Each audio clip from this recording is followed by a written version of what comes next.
السلام علیکم ورحمۃ اللہ وبرکاتہ۔ الحمد للہ نحمده ونستعینه ونستغفره ونؤمن به ونتوکل علیہ ونعوذ باللہ من شرور انفسنا ومن سیئات اعمالنا ونعوذ بالله من شرور أنفسنا ومن سيئات أعمالنا من يهده الله فلا مضل له ومن يضلله فلا هادي له وأشهد أن لا إله إلا الله وحده لا شريك له وأشهد أن محمدًا عبده ورسوله أما بعد فأعوذ بالله من الشيطان الرجيم بسم الله الرحمن الرحيم اتل ما أوحي إليك من الكتاب وأقم الصلاة إن الصلاة تنهى عن الفحشاء والمنكر صدق الله العظيم رب اشرح لي صدري ويسر لي أمري واحلل عقدة من لساني يفقهوا قولي اللهم صل على سيدنا محمد في أول كلامنا اللهم صل على سيدنا محمد في أوسط كلامنا اللهم صل على سيدنا محمد في آخر كلامنا۔ محترم حضرات، اللہ رب العزت کا بے پناہ کرم ہوا کہ اللہ رب العزت نے ہمیں یہاں پر جمعہ کی نماز ادا کرنے کے واسطے ہمیں یہاں پر بھیجا ہے، اور ساتھ ہی ساتھ میں قرآن مجید کے آیات اور احادیث نبوی صلی اللہ علیہ وسلم کو ہمیں یہاں پر سننے کا موقع اللہ تعالیٰ نے دے رہا ہے۔ اور محترم حضرات، اس جمعہ میں حضرت ابو ذر غفاری رضی اللہ تعالیٰ عنہ کے بارے میں بتایا جائے گا، اور آخر میں نماز پڑھنے کے ایک بہت بڑے 3 انعامات بتائے جائیں گے۔ اور اس سے پہلے ایک حدیث ہے، اللہ کے نبی صلی اللہ علیہ وسلم نے حضرت ابو ذر غفاری رضی اللہ تعالیٰ عنہ کو بتایا تھا، تو وہ کیا باتیں ہیں تو وہ بھی بتایا جائے گا۔ محترم حضرات، سب سے پہلے حضرت ابو ذر غفاری رضی اللہ تعالیٰ عنہ یہ تقریباً اسلام کے شروع زمانے سے، یعنی ہمارے نبی صلی اللہ علیہ وسلم کو نبوت ملنے کے بعد یہ 5 یا 6 افرادوں میں سے حضرت ابو ذر غفاری رضی اللہ تعالیٰ عنہ نے جو پہلے ایمان لائے ہیں۔ محترم حضرات، ان کا ایمان لے کر آنا ایک عجیب غریب بات ہے کہ یہ غفار کے بہت بڑے قبیلے کے آدمی تھے، اور یہ جیسا کہ ہمارے یہاں قبیلے اور خاندانی ہوا کرتے ہیں، ویسا ہی وہ زمانے میں حضرت ابو ذر غفاری رضی اللہ تعالیٰ عنہ تو بہت بڑے ایک قبیلے کے آدمی بھی تھے، اور ان کو معلوم ہوا کہ مکے میں ایک نبی آئے ہیں جو نبوت کی باتیں کر رہے ہیں اور ایک اللہ کی طرف بلا رہے ہیں۔ ان کے جو بھائی تھے حضرت ابو ذر غفاری رضی اللہ تعالیٰ عنہ، تو ان کے بھائی کو کہا کہ جاؤ، ان کا نام کتابوں کے اندر انیس لکھا ہے، انیس غفاری لکھا ہے، تو ان کو کہا کہ مکے میں جاؤ کہ ایک آدمی آیا ہے، نبوت کا دعویٰ کر رہا ہے اور وہ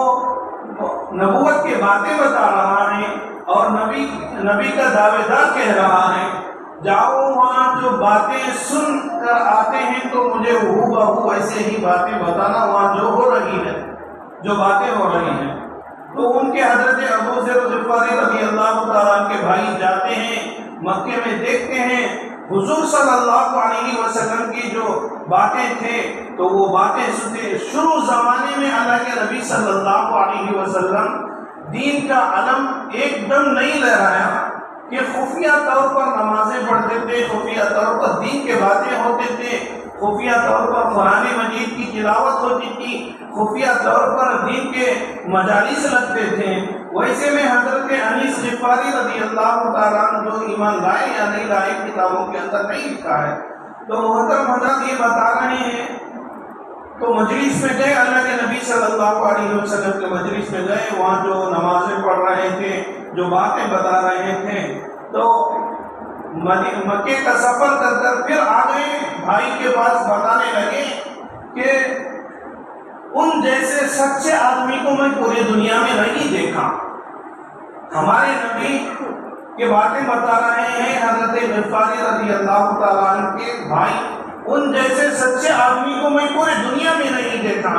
سچ بات بتا رہے تھے اور حق کی باتیں سنا رہے تھے اور سمجھا رہے تھے اور نمازیں پڑھ رہے تھے، اور جو وہ قرآن مجید پڑھ رہے تھے کوئی شعر نہیں تھا، شعر و شاعری نہیں تھی، وہ ایک اللہ کا کلام تھا، وحی تھی، جیسا کہ اللہ تبارک و تعالیٰ نے ہمارے نبی صلی اللہ علیہ وسلم کو کہا اتل ما اوحی الیک من الکتاب واقم الصلاۃ۔ اے نبی صلی اللہ علیہ وسلم، اے پیغمبر صلی اللہ علیہ وسلم، جو کتاب تمہیں جو وحی کے ذریعے دی ہے اس کی تلاوت کرو۔ وہ تلاوت کر کر بتا رہے تھے قوم کو، تو حضرت غفاری رضی اللہ تعالیٰ عنہ کو ان کے باتوں پر یقین نہیں آیا، سیدھا سفر کی تیاری کریں اور توشہ وغیرہ تیار کر کر اور پانی وغیرہ کا انتظام کر کر اور سواری کا انتظام کر کر مکے کا سفر کرنا شروع کر دیے حضرت غفاری رضی اللہ تعالیٰ عنہ۔ اور وہاں پر گئے، پہنچ گئے مکے کو، اور وہاں معلوم نہیں کون نبی ہے، معلوم نہیں محمد صلی اللہ علیہ وسلم کون ہے، تو وہ خفیہ طور پر وہاں پر ملاقات کرنے کے واسطے گئے تھے۔ تو دیکھیے محترم حضرات، ایک دن گئے مکے میں اور بیٹھنے لگے اور معلوم نہیں ہوا یہاں کوئی نبی ہے یا نہیں، تو سمجھ میں نہیں آئی بات۔ حضرت علی رضی اللہ تعالیٰ عنہ سے ملاقات ہوئی کہ کوئی مسافر ہمارے مسجد حرام میں آ کر بیٹھے ہیں اور ان کی میں تو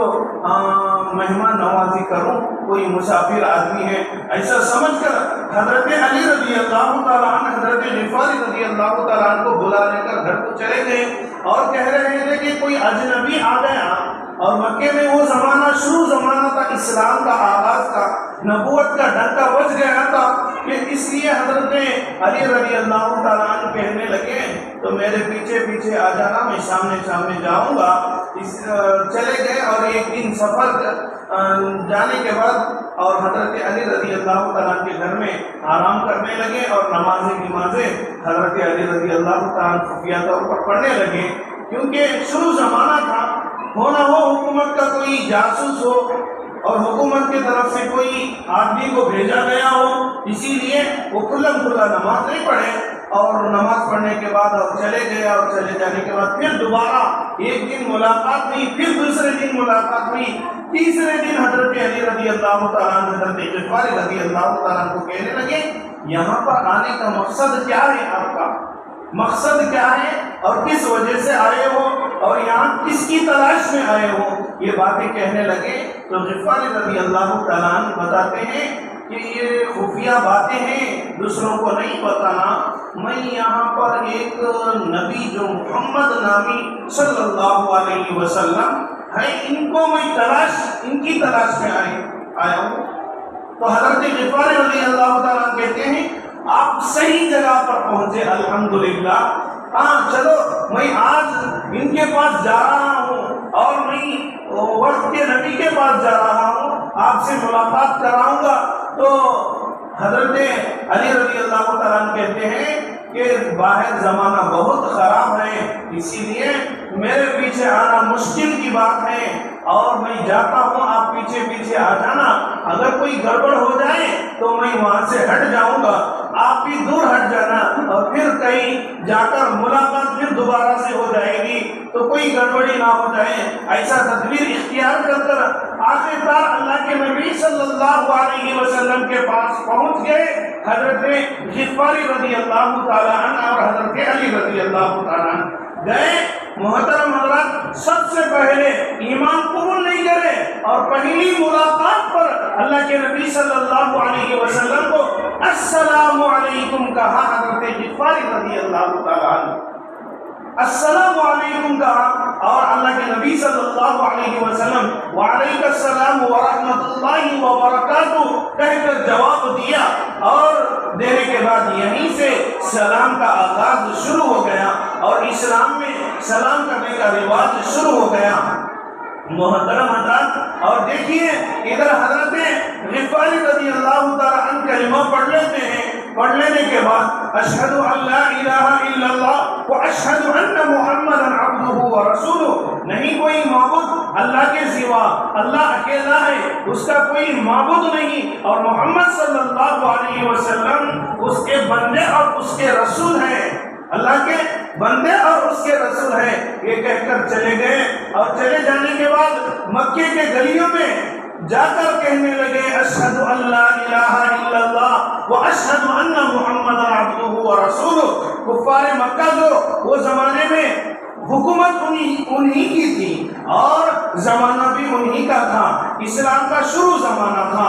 ٹوٹ پڑ گئے حضرت غفاری رضی اللہ تعالیٰ عنہ کو مارنے شروع ہو گئے اور ادھر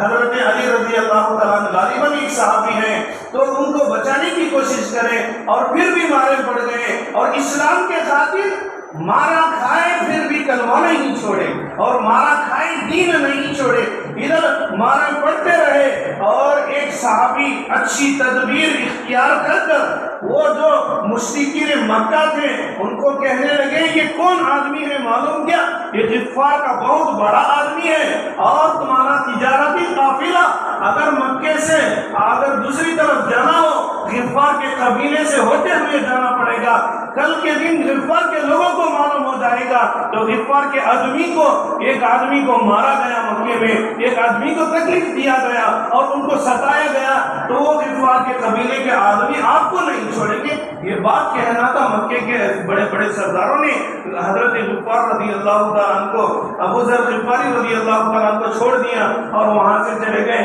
پھر دوسرے دن یہی معاملہ ہوا، پھر دوسرے دن یہی بات کہنے لگے تو حضرت ابو ذر غفاری رضی اللہ تعالیٰ عنہ کو ہمارے نبی صلی اللہ علیہ وسلم حکم دیتے ہیں جاؤ اپنے قبیلے میں، جاؤ اپنے گاؤں میں اعلاء کلمت اللہ کا کام کرو اور دین کی بات لوگوں تک پہنچاؤ اور ایک نبی آئے ہیں ان پر ایمان لانا اور ان کا کلمہ پڑھ لینا، ان کے قرآن پر ایمان لانا اور ان کی شریعت پر ایمان لانا. یہ بات کہنا تھا کہ حضرت غفاری رضی اللہ تعالیٰ روانہ ہو گئے، اپنے گاؤں میں جا کر محنت کیے اور اکثر و بیشتر بہت سارے غفار کے قبیلے کے بڑے بڑے آدمیوں نے اسلام قبول کیا اور باقی جو افراد رہ گئے تھے اللہ کے نبی صلی اللہ علیہ وسلم مکہ چھوڑ کر مدینہ کی طرف جو ہجرت کرے وہ ہجرت کے موقع پر غفار کے بڑے بڑے آدمی جتنے جو بچے تھے سب کے سب ایمان قبول کرنے لگے، سب کے سب ایمان قبول کرنے لگے. تو اللہ کے نبی صلی اللہ علیہ وسلم سے بہت بڑے عشق کرنے والے حضرت ابو ذر غفاری رضی اللہ تعالیٰ عنہ ہیں اور بہت سارے احادیث حضرت ابو ذر غفاری رضی اللہ تعالیٰ عنہ سے منقول ہیں. ایک مرتبہ حضرت ابو ذر غفاری رضی اللہ تعالیٰ عنہ مسجد میں بیٹھ کر 2 رکعت نماز پڑھ رہے تھے اور ادھر سلام پھیر گئے، زاروں قطار رونے کی آواز آ گئی اور سامنے جا کر دیکھ رہے ہیں حضرت بلال حبشی سجدے میں جا کر دعائیں کر رہے ہیں، رو رہے ہیں، اللہ کے پاس مانگ رہے ہیں، اور سامنے گئے، دعا سے فارغ ہو گئے۔ حضرت بلال حبشی فارغ ہونے کے بعد وہاں پر دیکھیں کہ آپ تو ابو ذر غفاری ہیں، اندھیرے میں نہیں دکھ رہے تھے، تو کہنے لگے ہاں میں غفار کا رہنے والا ابو ذر ہوں، اور آؤ ہمیں جا کر ہمیں سب مل کر، ہمیں دو جنے مل کر دعائیں کریں گے، اور دعائیں میں جب دعا کروں گا آپ آمین کہنا، تو آپ دعا کریں گے تو میں آمین کہوں گا۔ ایسا معاملہ طے ہو گیا۔ حضرت بلال حبشی دعا کرتے، حضرت ابو ذر غفاری رضی اللہ تعالیٰ آمین کہتے ہیں، اور ان کی باری ختم ہو گئی۔ حضرت ابو ذر غفاری رضی اللہ تعالیٰ جو ہاتھ اٹھاتے ہیں اللہ کے پاس دعائیں کرتے ہیں، آخر میں حدیث کے اندر الفاظ موجود ہیں، یہ الفاظ پر پہنچ جاتے ہیں، اے اللہ تو دنیا میں نبی کے ساتھ مجھے کیسا رہنے کا موقع دیا ہے، آخرت میں بھی قیامت میں بھی میں نبی کے ساتھ ہو جاؤں، میں نبی کے ساتھ ہو جاؤں۔ یہ بات کہنا تھا، یہ دعا کرنا تھا۔ یہ حضرت بلال حبشی رضی اللہ تعالیٰ عنہ پیچھے سے آمین نہیں کہے، ایک مرتبہ ہوا، دو مرتبہ ہوا، تین مرتبہ ہوا، نہیں کہہ رہے، دعا ہی میں حضرت ابو ذر غفاری رضی اللہ تعالیٰ عنہ کہہ رہے ہیں کیا معاملہ ہے بلال حبشی ہمارے دعاؤں پر آمین نہیں کہہ رہے ہیں۔ دعا ختم ہو گئی، حضرت بلال حبشی رضی اللہ تعالیٰ عنہ کہنے لگے آپ تو غفار کے رہنے والے ہیں، میں حبشہ کا رہنے والا ہوں، اللہ کے نبی کا ہم کا، تو ان کے ساتھ کیسا ہو جائیں گے آپ؟ یہ مقابلہ چل رہا تھا، ایک نور ظاہر ہوا، ایک جھلک ظاہر ہوئی، اللہ کے نبی صلی اللہ علیہ وسلم حاضر ہو گئے تو آپ دونوں نے مل کر میری نیند اڑا دی، رات کی نیند میں مجھے چین سے سونے نہیں دیا کہ اللہ کے نبی صلی اللہ علیہ وسلم ہمیں معاف کرنا، ہمیں باری باری عبادت کر رہے تھے، یہ دعا کر رہے تھے، ہم آمین بول رہے تھے، میں دعا کر رہا تھا، یہ آمین بول رہے تھے، ایسا سلسلہ چل رہا تھا، معلوم نہیں کہ وہاں تک آواز گئی، وہ ایسا تکلیف ہو گئی ہو، ہمیں معاف کر دینا۔ تو اللہ کے نبی صلی اللہ علیہ وسلم کہتے ہیں کہ ایسی بات نہیں ہے، میں آرام سے سو رہا تھا، میں اچھی نیند کر رہا تھا، اور نیند کرتے کرتے جبرائیل امین علیہ السلام میرے پاس آ گئے، اللہ تبارک و تعالیٰ کا حکم ہے جاؤ بلال حبشی اور حضرت ابو ذر غفاری رضی اللہ تعالیٰ عنہ جو مسجد میں بیٹھ کر دعائیں کر رہے ہیں ان کے دعاؤں پر آمین کہو۔ کسے بھیج رہے ہیں؟ نبی کو بھیج رہے ہیں۔ کون بھیج رہے ہیں؟ اللہ تعالیٰ بھیج رہے ہیں۔ اور گئے یہاں معاملہ کیا ہے؟ دعا مانگو، ابو ذر غفاری دعا مانگو، میں امین کہتا ہوں۔ کیا بات ہے؟ کیا مانگ رہے تھے اللہ سے؟ کیا بات ہے؟ کیا مانگ رہے تھے؟ حضرت ابو ذر غفاری رضی اللہ تعالیٰ عنہ کہتے ہیں اے اللہ کے نبی صلی اللہ علیہ وسلم جیسا میں دنیا میں آپ کے ساتھ رہتا ہوں، کل قیامت کے دن آپ کے ساتھ رہنے کی مجھے موقع مل جائے اور آپ کے ساتھ زندگی گزارنے کا اور آپ کے ساتھ رہنے کا موقع مل جائے، اس پر اللہ کے نبی صلی اللہ علیہ وسلم نے کہا آمین۔ اے اللہ حضرت ابو ذر غفاری رضی اللہ تعالیٰ عنہ یہ کیا بات ہے؟ کل قیامت کے دن اللہ تبارک و تعالیٰ نے ایک سیدھے ہاتھ پر حضرت بلال حبشی ہوں گے رضی اللہ تعالیٰ عنہ اور دائیں ہاتھ پر حضرت ابو ذر غفاری رضی اللہ تعالیٰ عنہ ہوں گے، اور اس کے بعد ہمیں تینوں مل کر جنت میں جائیں گے۔ کتنی بڑی عشق ہے اللہ کے نبی صلی اللہ علیہ وسلم پر۔ اور ایک مرتبہ اللہ کے نبی صلی اللہ علیہ وسلم سے اللہ کے نبی صلی اللہ علیہ وسلم نصیحت کرتے ہیں اے ابو ذر غفاری رضی اللہ تعالیٰ عنہ دو کامیں کر لینا، دنیا میں سب سے بڑے کامیاب آدمی بن جاؤ گے، دنیا میں سب سے بڑے مالدار آدمی بن جاؤ گے، دنیا میں سب سے بڑے عزت والے بن جاؤ گے، دنیا میں سب سے بڑے عہدیدار بن جاؤ گے، دنیا میں سب سے بڑے امیر بن جاؤ گے۔ سب سے پہلی بات یہ ہے تمہاری زبان کو قابو رکھنا، تمہاری زبان کو قابو رکھنا۔ اسی بنیاد پر، یہ نصیحت کے بنیاد پر حضرت ابو ذر غفاری رضی اللہ تعالیٰ سال ہر سال گزر جاتے، زبان سے ایک الفاظ دوسروں سے بات نہیں کرتے، اور سال ہر سال گزر جاتے کسی سے بولتے نہیں تھے، سالہ سال گزر جاتے کسی سے جھگڑتے نہیں تھے، کیونکہ نہ معلوم میری زبان کھول جائے کہ میری زبان سے سامنے والے آدمی کو کوئی تکلیف نہ پہنچے، سامنے والے کے آدمی کو کوئی تکلیف نہ پہنچے۔ دوسری بات یہ ہے اخلاق کو درست کرو، اخلاق کو درست کرو۔ اللہ کے نبی صلی اللہ علیہ وسلم یہ بات کہنا تھا، آخری سانس تک 32 ہجری میں حضرت ابو ذر غفاری رضی اللہ تعالیٰ عنہ کا انتقال ہوا ہے ایک دیہات کے گاؤں میں، اور جس کا نام ربدہ ہے، تو وہ مکے کے طرف آتے ہیں دیہات میں، تو وہ دیہات میں جا کر رہنے لگے کہ کئی سال ہو گئے حضرت ابو ذر غفاری رضی اللہ تعالیٰ عنہ کے انتقال کے بعد بھی ہمیں تذکرہ کر رہے ہیں۔ ان کے اخلاق اتنے عمدہ تھے، کسی کو ہٹ کر بیٹھو تک بھی نہیں بولے حضرت ابو ذر غفاری رضی اللہ تعالیٰ عنہ، کسی سے جھگڑا بھی نہیں، یہ بات سننا تھا حضرت ابو ذر غفاری رضی اللہ تعالیٰ عنہ۔ اور محترم حضرت آخری بات رہ گئی ہے نمازوں کی پابندی کرنے سے، جیسا کہ میں نے قرآن مجید کی آیت پڑھی تھی، اتل ما اوحی الیک من الکتاب واقم الصلاۃ ان الصلاۃ تنہی عن الفحشاء والمنکر۔ اللہ تبارک و تعالی قرآن مجید میں کہہ رہے ہیں کوئی آدمی گناہ کر بیٹھے تو میرا گناہ معافی نہیں ہو رہا، میں کیا کروں، میں کیسے عبادات کروں، میں کیسے جا کر اللہ کو منہ دکھاؤں، کوئی ڈرنے کی کوئی بات نہیں۔ محترم حضرات کسی سے گناہ سرزد ہو جائے اور کسی سے بڑی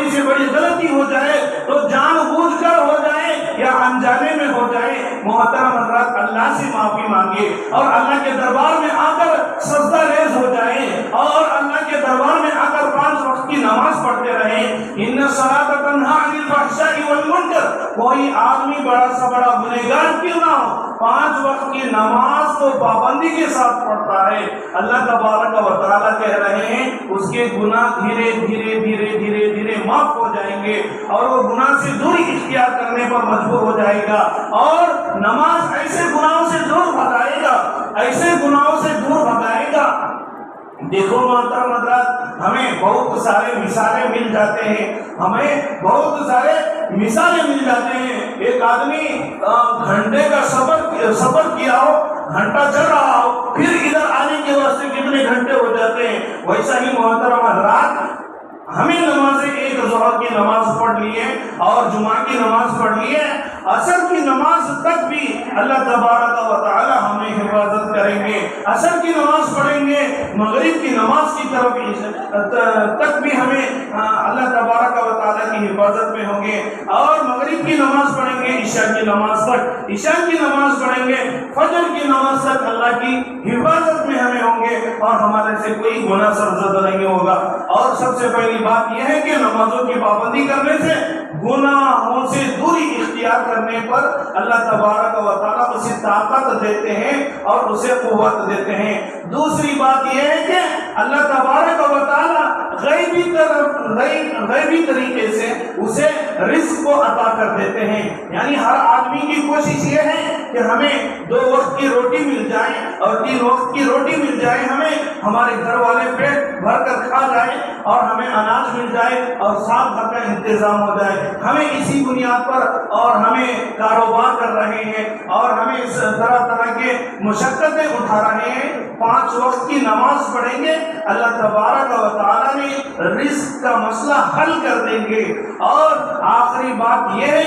سب سے آخری بات یہ ہے، جب آدمی انتقال ہو جاتا ہے، نمازوں کی پابندی کرتے ہوئے آدمی کوئی انتقال ہو جاتا ہے، اللہ تبارک و تعالیٰ خبر میں نہیں سنائیں گے اسے، خبر کو جنت بنائیں گے۔ سب سے پہلے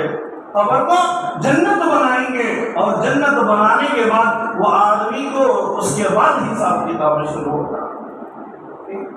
چھوٹا معاملہ ہے محترم حضرات، 5 وقت کی نمازیں، نمازوں کی ہمیں پابندی کریں، دھیرے دھیرے گناہوں بھی مٹ جائیں گے اور بڑے بڑے گناہوں سے ہمیں چھٹکارا بھی مل جائے گا اور ادھر رزق کا بھی مسئلہ حل جو ہو جائے گا اور اللہ تبارک و تعالی بغیر حساب کتاب کے ہمیں جنت میں داخلہ کریں گے۔ تو اللہ تبارک و تعالی سے دعا کریں گے اللہ تبارک و تعالی ہم سب کو کہنے سننے سے زیادہ ہمیں عمل کرنے کی توفیق عطا فرمائے۔ جو حضرات سنت نہیں پڑھے وہ سنت پڑھ لیں۔